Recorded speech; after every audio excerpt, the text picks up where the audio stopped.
Vamos meditar na palavra de Deus. Hoje nós vamos aprender um pouquinho sobre a carta lá de Apocalipse, uma das cartas de João, à igreja de Éfeso.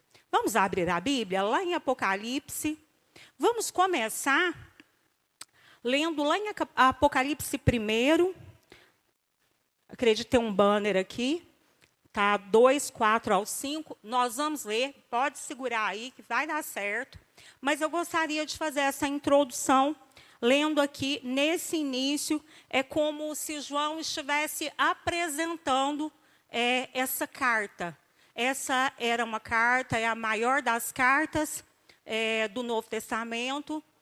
Por uma visão, o Senhor dá essa visão a João, que escreve essas cartas, e essas cartas são enviadas às 7 igrejas conhecidas naquela época, às 7 igrejas da Ásia, às 7 igrejas do Apocalipse.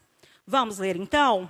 Revelação de Jesus Cristo, que Deus lhe deu para mostrar aos seus servos as coisas que em breve devem acontecer, e que, enviando por intermédio do seu anjo, notificou ao seu servo João, o qual atestou a palavra de Deus e o testemunho de Jesus Cristo quanto a tudo o que viu. Bem-aventurados aqueles que leem e aqueles que ouvem as palavras da profecia e guardam as coisas nela escritas, pois o tempo está próximo. Vamos fazer uma oração? Senhor Deus, amado Pai, nós te agradecemos, meu Pai, por este tempo na tua presença, meu Pai. Por esse alimento fresco que eu tenho certeza que o céu tem dispensado para nós nessa noite. E nós estamos aqui desejosos, ó Pai, de ouvir, de aprender da tua palavra, de sermos fundamentados e sedimentados por ela, meu Pai, para que nós não venhamos ser confundidos e ser levados por nem um vento de doutrina, meu Pai, mas que nós estejamos firmes e confiantes na palavra do Senhor, ó Pai amado. Nos dê também a ousadia, a perseverança, meu Pai amado, a intrepidez de, ao sair por aquelas portas, nós podermos colocar em prática tudo aquilo que o Senhor ministrou no nosso coração. Amém? Amém, igreja? Me ajudem. Amados, nós vemos que Apocalipse é um livro. Eu lembro quando era pequena, a gente lia outros livros, gostava de ler os evangelhos. E até a genealogia lá do início estava bom, mas na hora que chegava no Apocalipse, a gente tinha um medo. E aí a gente meio que pulava e começava lá no Gênesis de novo. E eu vejo que quantas vezes a gente fez isso, né? Eu gostava só da parte que falava assim, ao que vencer, darei isso. Mas tinha os pré-requisitos, que às vezes a gente deixava e eram como se fossem os pormenores, né? Mas nós vemos aqui que tem uma imagem aí, vocês podem começar com essa imagem, para a gente se situar o que estava acontecendo aqui? Éfeso era uma cidade. Aqui a carta é uma carta à igreja de Éfeso. E Éfeso era essa cidade. E aí aqui a gente vê as 7 igrejas, as 7 cidades onde tinham essas igrejas. E aqui nós vemos uma ilha chamada Patmos. Os cristãos daquela época, pode deixar essa imagem por enquanto, os cristãos daquela época, e principalmente os cristãos que estavam em Éfeso, eles estavam sofrendo grande perseguição. E é muito interessante, porque hoje em dia, às vezes você vai conversar com o irmão, e o irmão fala assim, não, eu estou sofrendo uma perseguição, irmã, tanta calúnia, fulano falou mal de mim, fulano me perseguiu, fulano mandou indireta para mim lá no Instagram, você acredita, irmã? Eu estou até pensando de largar de mão. Amados, não era esse tipo de perseguição, não. Esses cristãos nessa época, o que eles enfrentavam aqui, era muita heresia. Era uma época em que eles adoravam nesse lugar, havia um templo gigantesco, que naquela época ficou conhecido como uma das 7 maravilhas do mundo antigo, que era um templo à deusa Diana.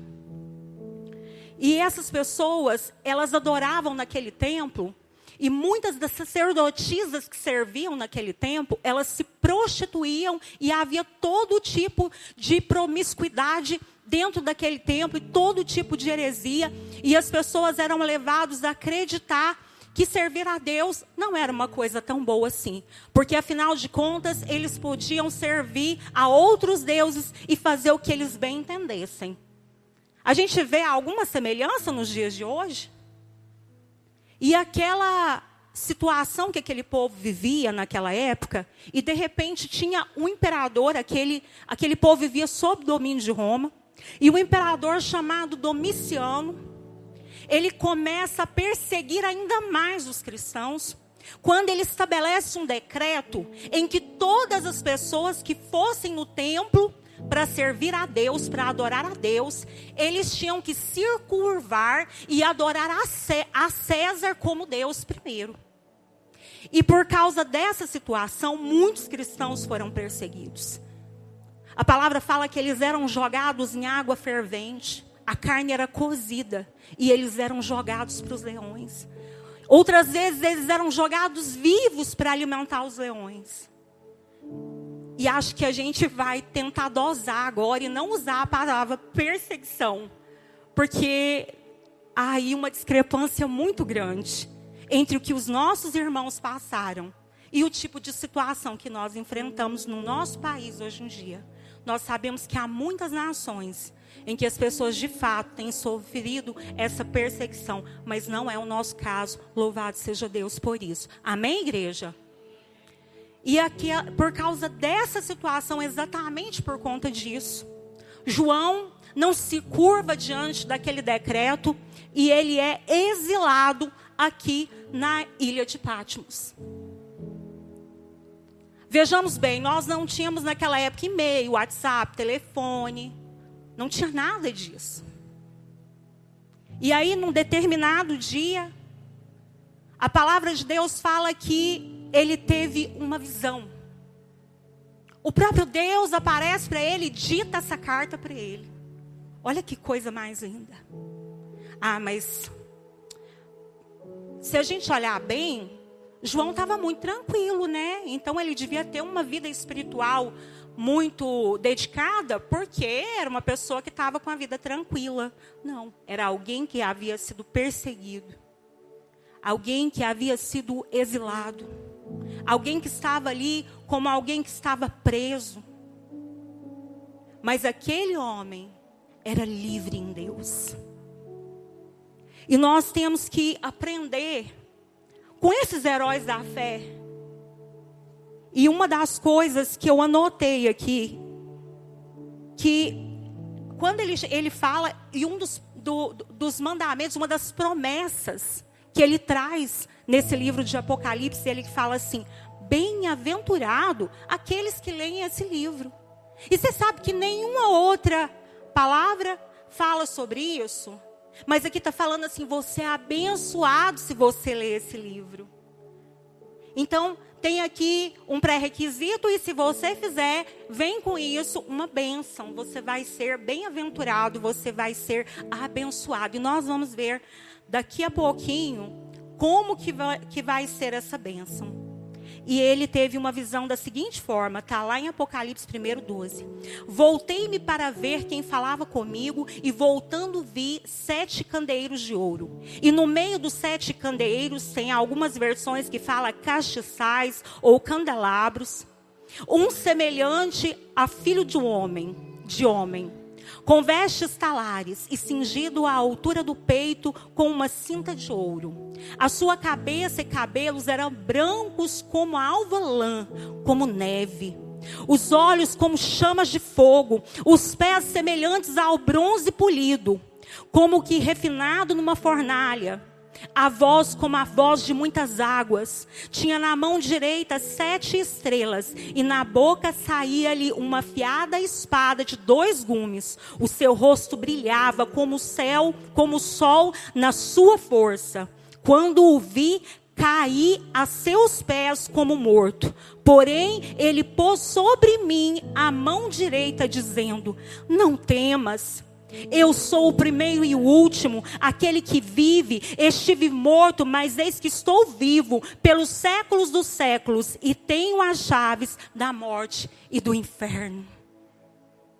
Ele estava perseguido, ele estava exilado, ele estava aparentemente sozinho, deixado, abandonado em Patmos, mas a presença de Deus estava ali, viva com ele, e ele pôde ver aquilo que é dito, que é mencionado na Bíblia, como a forma mais gloriosa descrita sobre Deus na Bíblia. E nós vamos aprender com isso que Éfeso não é uma linguagem figurada, era uma igreja de verdade. Era uma igreja como a Igreja Batista Renovada aqui.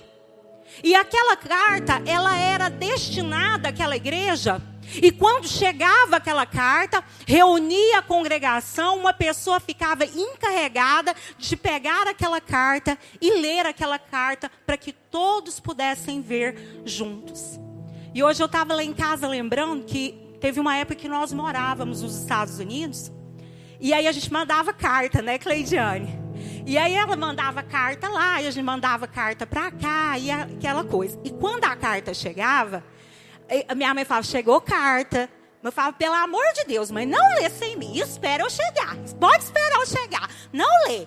Para ler todo mundo, era como se fosse um evento. A nossa família reunia lá na casa da minha avó, para ler com eles, porque era tudo tão diferente, sabe? Isso lá nos anos 98, 99, e aí a gente fazia aquela cerimônia para ler a carta.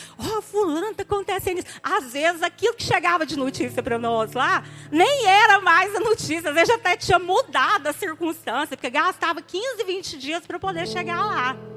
Mas era um evento. Agora, você imagina, uma congregação que se reúne para receber uma carta, uma mensagem do próprio Deus. Mas vocês sabiam que hoje a Igreja Batista Renovada, ela se reúne aqui às quartas, aos domingos. E todas as vezes que nós nos reunimos, uma carta dos céus é dispensada para nós. O Senhor chama alguém, um encarregado, e a diferença de quem está aqui ou quem está aqui é só que quem está aqui é o encarregado de ler a carta. Você está entendendo? A mensagem é uma só. A mensagem vem daqui. A mensagem vem do próprio Deus. Nós precisamos dar esse valor. Mãe, não lê não, espere eu chegar. Eu quero ler com a senhora. Não lê antes. E é como se nós falássemos assim, não, eu tenho que ir na quarta. Na quarta vai ter uma carta do próprio Deus. E ele vai ler algo e vai ter uma mensagem para mim. Eu não posso perder por nada o culto de quarta. Eu não posso perder por nada o culto de domingo. Porque vai ler uma carta e o Senhor provavelmente vai falar algo para mim. Olha que coisa mais linda. Se nós damos o verdadeiro valor, amados, àquilo que as Escrituras são, nós vamos ver que essa é a chave para nós voltarmos, para nós regressarmos ao primeiro amor. Então, a cidade de Éfeso, nós olhamos que era uma cidade muito privilegiada. Questão de logística, está vendo? Ela era próxima do mar. Ela era uma cidade que tinha portos. E era uma cidade que, apesar daquele povo, daquela igreja que havia se levantado naquele lugar, sofrer com muitas perseguições, eles eram os mártires daquela época, e haviam muitos que eram mortos, outros exilados, mas a despeito disso, era uma igreja que crescia. Era uma igreja que, mesmo passando por essas dificuldades, era uma igreja que prosperava, era uma igreja que propagava o nome do Senhor. E nós vamos ler agora, lá no capítulo 2, no versículo 1 a seguir. Ao anjo da igreja em Éfeso escreve: essas coisas diz aquele que conserva na mão direita as 7 estrelas. E que anda no meio dos 7 candeeiros de ouro. Conheço as tuas obras. O Senhor falava assim, eu conheço as suas obras. Era como se ele dissesse, eu tenho visto o que vocês estão fazendo. Tanto o teu labor como a tua perseverança. e que não pode suportar homens maus, e que puseste à prova os que a si mesmos se declaram apóstolos, e não são, e os achastes mentirosos, e tens perseverança, e suportastes as provas por causa do meu nome, e não te deixastes esmorecer. Aí vem uma vírgula e um porém. Tenho, porém, contra ti, que abandonastes o primeiro amor.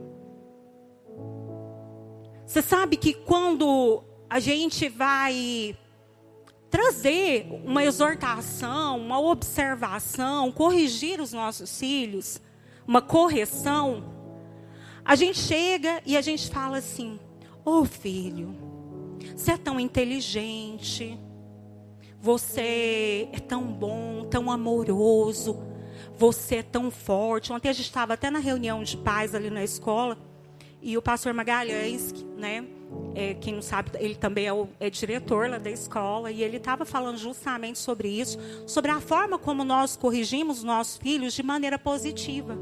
E a gente reforça neles a identidade deles.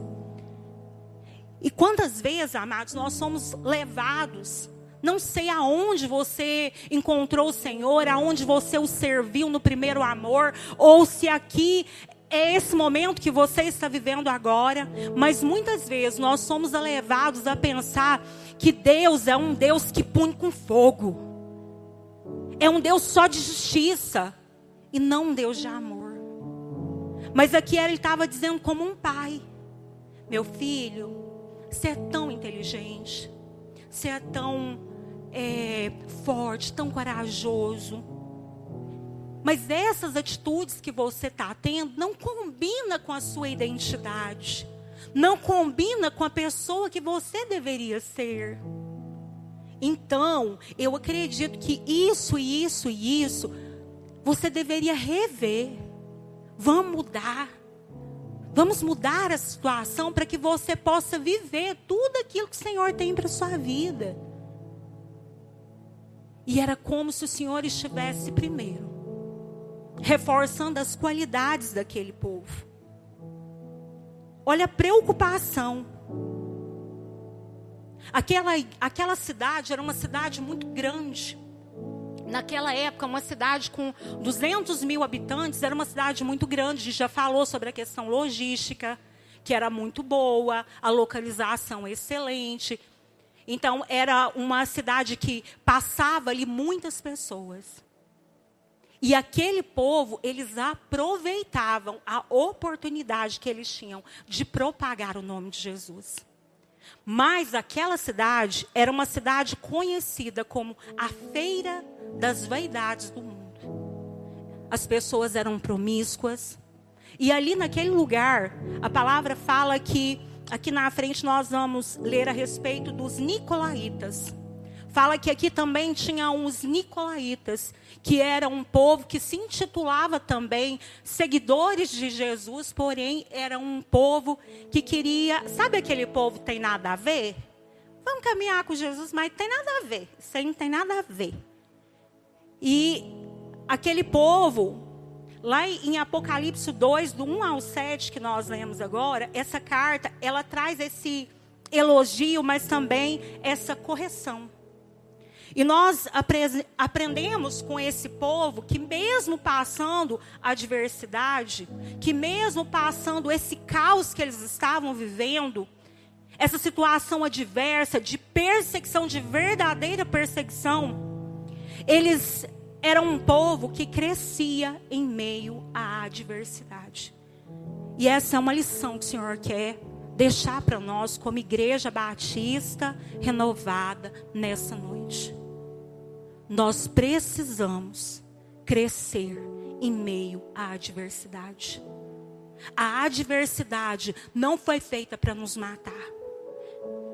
Quantas vezes, amados, o Senhor até permite que nós enfrentemos lutas, adversidades, provações. Mas nesse momento nós nos tornamos mais íntimos do Senhor. O nosso coração é mais esponjoso. A gente está com os ouvidos mais atentos.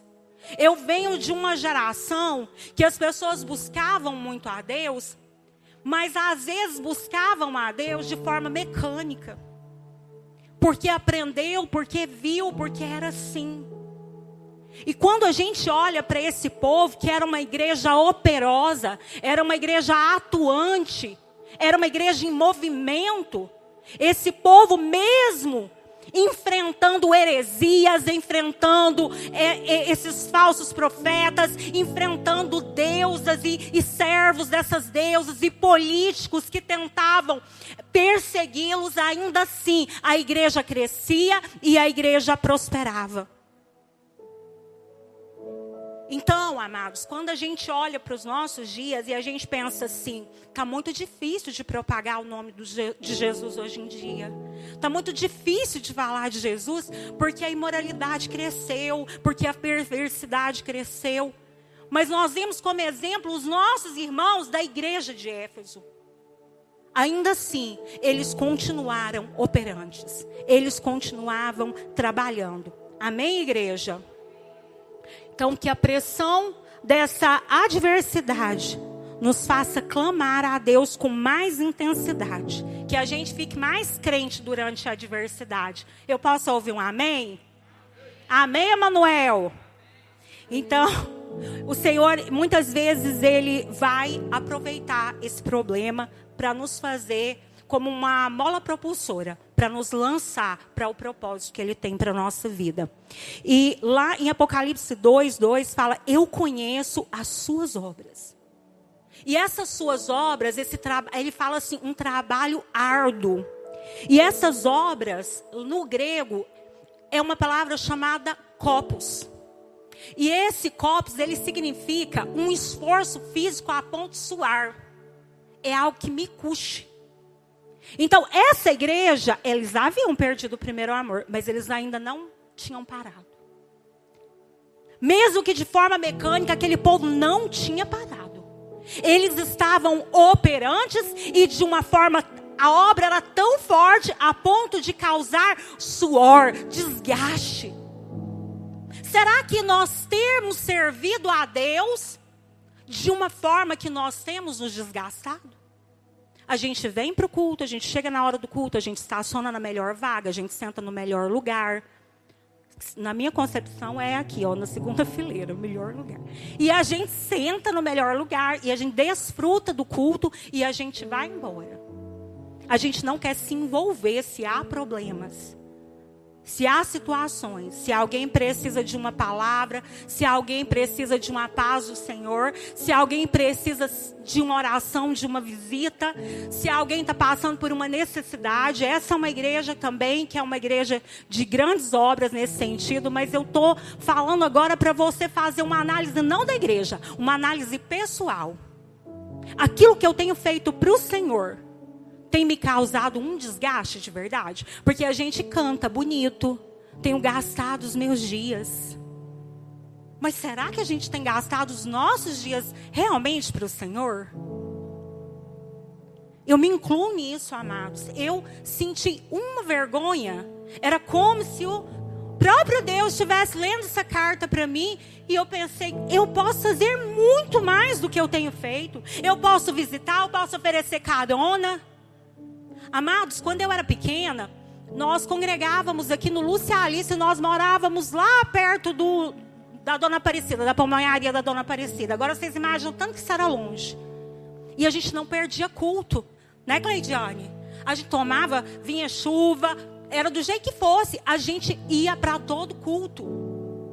E agora, tá chovendo, não vou para o culto. Pega uma sombrinha, pega um saco de lixo, ou vem molhando, mas venha. Porque uma carta será lida. E de repente essa carta é algo que os céus têm para você. Para mudar o rumo da sua vida. Para te dar propósito, para te dar direção. E justamente naquele dia, você falou, eu vou deitar no sofá e assistir uma série.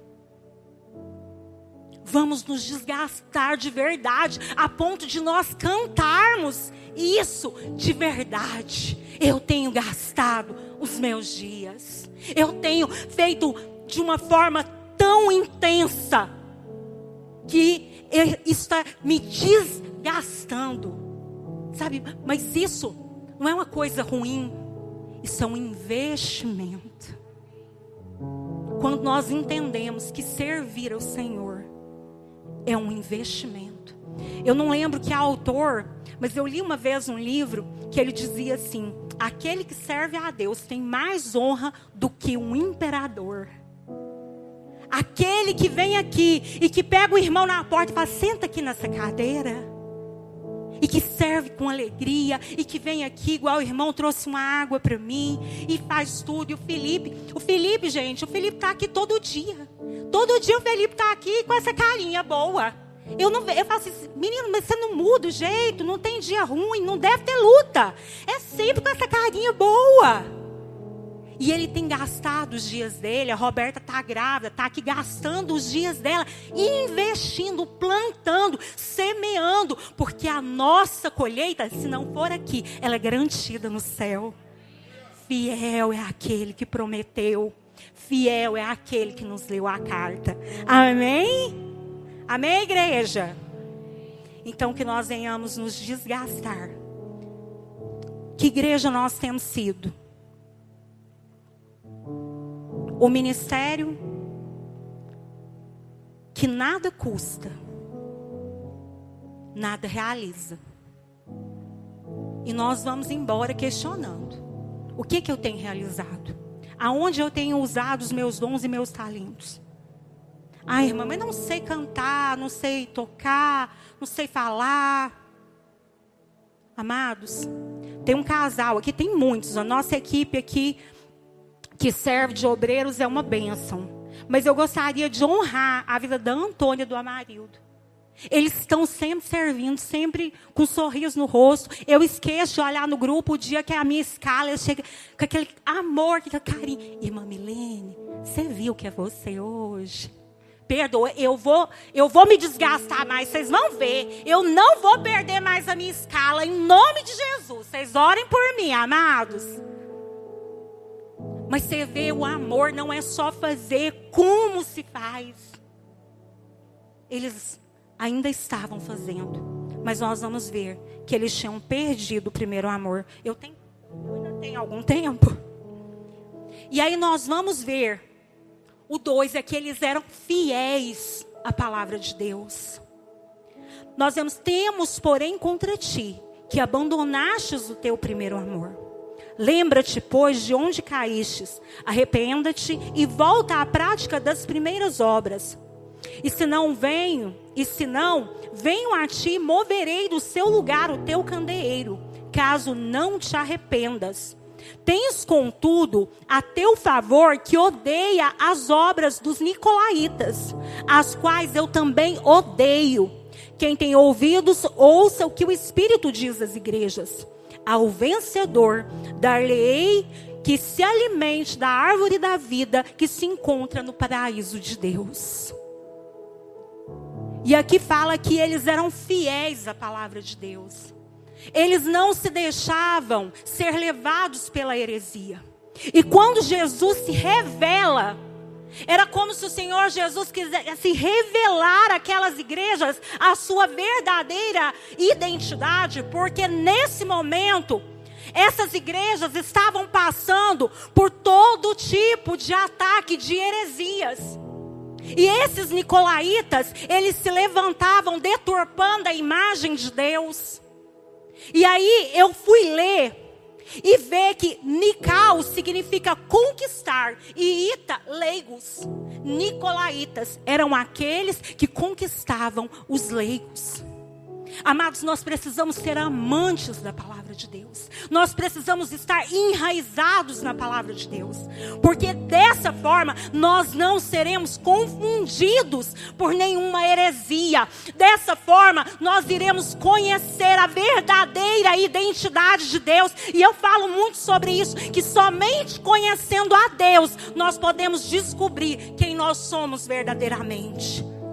Sabe, de não questionar a nossa identidade. E aqui eles falam que, lembra-te, pois. Ele conta que eles haviam perdido, ele os repreende que eles haviam perdido o primeiro amor. Mas aí ele dá 3 passos. Mas lembra-te, pois, de onde caíste. Vai lá. Lembra aonde foi, o que aconteceu.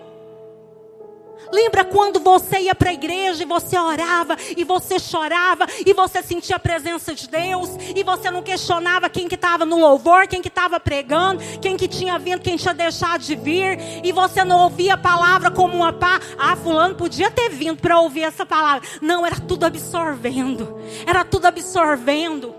E hoje, coincidentemente, ou por Jesuscidência, eu passei na porta ali da igreja Jesus ao Caminho. E aqui tem alguns irmãos de lá, né? E eu cresci lá, a irmã Luciana, Emanuel. E eu passei lá, e eu lembro que eu estudava em Goiânia. E eu ia de madrugada, aquela vida de estudante, que vai de ônibus e volta. E chega aqui 3 horas da tarde. Mas ainda assim, eu tinha tempo de passar lá em casa, comer alguma coisa rapidinho, passava na casa do pastor, pegava a chave da igreja e ia para a igreja orar, porque eu não podia ir com eles orar de manhã. E hoje eu fiquei assim, saudosa, mas também chacoalhada, que o cansaço não me trazia a indisposição de pensar, eu posso orar aqui, porque era um compromisso que eu tinha de ir lá. Era um compromisso que eu tinha com Deus de ir lá. E quando eu passei lá hoje, o Senhor me trouxe essa memória. O Espírito Santo falou no meu coração. Você tem vivido firme até hoje por causa dos créditos dessa época, de joelhos no chão e de poças de lágrimas no chão. Amados, nós precisamos buscar ao Senhor, como a palavra fala, como uma terra seca que anseia por águas. E eu não sei aonde foi, mas nós vamos pedir ao Espírito Santo de Deus que traga a nossa memória, aonde foi que nós caímos. Você lembra quando Eliseu, ele estava ali, e aqueles homens foram para a mata para tirar a madeira, para poder ampliar as tendas do templo. E alguém tinha um machado emprestado e o machado caiu. E Eliseu fala assim, aonde que caiu? Volta lá. Volta aonde caiu. Coloque a madeira e o machado irá flutuar. É como se o Senhor nos dissesse, ferro flutuar na água, uma coisa dessa? Como que isso vai acontecer? O machado vai flutuar. Era como se o Senhor nos dissesse, não importa aonde você caiu, como você caiu, eu que sou o Deus do impossível, te faço flutuar. Que você possa trazer a sua memória. Às vezes foi uma decepção. Às vezes foi uma palavra que às vezes um profeta lançou sobre a sua vida e aquilo não se cumpriu e você foi aborrecendo. Não confunda o profeta com o próprio Deus. Vá ler a palavra, vá meditar na palavra. Aqui há mais de 9.000 promessas que nós podemos nos apossar e nos deleitar dela. Que nós possamos estar firmados na palavra. Amém? E aí ele fala, arrependa-te. Nós precisamos ir lá, entender aonde nós caímos. Mas para flutuar, nós precisamos ter um pré-requisito, arrependermos dessas obras. E arrepender é dizer, isso dói, Senhor. Eu caí nesse lugar e isso dói. De repente, às vezes a gente pensa assim, é um pecado tão grande, mas às vezes não é. Às vezes é a idolatria daquilo que não deveria ser idolatrado. Às vezes é a falta de tempo, às vezes são as distrações. Mas que nós possamos nos arrepender. E que nós possamos nessa noite nos voltarmos inteiramente para o nosso Deus. Amém, igreja? E aí ele fala assim, e volta à prática das primeiras obras. É lindo, amados. Como é lindo, porque ele nos mostra o caminho. Ele olha para aquele povo, ele fala assim, vocês acertaram nisso, acertaram nisso, acertaram nisso. Mas vocês perderam o primeiro amor. E lá em Coríntios, 1 Coríntios 13, fala assim, ainda que eu fale a língua dos homens e dos anjos, e não tiver amor, serei como um bronze que soa, como um símbolo que retine, ainda que eu tenha o dom de profetizar e conheça todos os mistérios e toda a ciência, ainda que eu tenha tamanha fé a ponto de transportar montes, se não tiver amor, nada serei. E ainda que eu distribua todos os meus bens entre os pobres, ainda que entregue o meu próprio corpo para ser queimado, se não tiver amor, nada disso me aproveitará. Era como se dissesse: vocês têm pregado, vocês têm propagado o meu nome, vocês têm sofrido perseguições, mas vocês precisam fazer isso de forma intencional, com amor, voltando ao primeiro amor. Os solteiros que nos perdoem, mas vocês lembram os casados, como que era o primeiro amor? Falava horas no telefone. A Cleidiane e o Wellington, vou expor eles aqui, mas falava horas no telefone. Aí ficava: não, desliga você, não, desliga você. O Wellington morava lá nos Estados Unidos, a gente morava junto lá, e eles namoravam, e a Cleidiane aqui. E ele ligava e ficava horas, ai, não sei o que, e ele chegava, às vezes sujo de terra, e eu falava: nossa, mas ele está bonito demais da conta, com a roupa tão elegante. E ela só imaginando. Por quê? Porque o amor levava ela a imaginar ele de smoking, chegando num cavalo branco, e ele vinha numa van, sujo de terra dos pés à cabeça. Mas era o primeiro amor. Ela imaginava o que ela queria, o que ela quisesse, né? Hoje a gente perdeu um pouco disso, né? Mas louvado seja Deus, deu certo, né? Estão aí casados há muitos anos, para a glória do nome de Jesus. Mas é isso que o Senhor deseja. Não ser apenas um crush seu, sabe? Igual os jovens falam, uma paquera, mas de ser o seu primeiro amor. Quando a gente está apaixonado, a gente só quer falar naquilo, a gente só quer falar naquela pessoa. E quando a gente está nesse primeiro amor, a gente fica até um crente enjoado. Porque aonde a gente chega, a gente só quer falar de Jesus. A gente precisa que as pessoas sintam o que a gente está sentindo. A gente precisa que as pessoas experimentem do que a gente está experimentando. E a gente começa a envolver as pessoas que estão à nossa volta. Que a gente possa transbordar. Que a gente possa voltar a esse primeiro amor. Eu te convido para se colocar de pé nessa noite. Quem está na bateria, só para a gente ver uma experiência, bate no prato, bate bastante aí, só no prato. Não, é só como se fosse um sino. Olha que coisa enjoada. Só isso. A palavra fala que se a gente não tiver amor, a gente é só isso. É como um sino batendo. A gente fica enjoado. Mas quando a gente está cheio do primeiro amor, a gente se coloca no lugar do outro. A gente ama com o amor do Senhor. O irmão caiu, a gente fala: pega aqui na minha mão, vamos junto, vamos junto. O cordão de 3 dobras, ele é mais difícil de romper. Vamos caminhar junto, vamos para a igreja junto, vamos avançar junto. Nós somos família. Aí o irmão fala mal de você, e aí você pensa assim: mas ele é do corpo, eu não posso falar mal dele. Esses dias eu vi o Pablo Marçal falando a respeito de alguém que tinha falado mal dele. Ele falou assim: mas eu não posso retrucar, porque é parte do corpo. É a mesma coisa do meu dedinho que foi na quina. E eu vou falar: Senhor, pesa a mão nesse dedinho. Não, ai, Jesus, tem misericórdia desse dedinho. Tem que doer, mas só pode causar isso. Que nós possamos ser envolvidos por esse primeiro amor. Que nós possamos sair daqui nessa noite, depois de essa carta ter sido lida para nós como igreja, que nós possamos nos levantar de forma operante, mas intensos e intencionais. A palavra fala assim que eles precisavam seguir em fidelidade, em perseverança.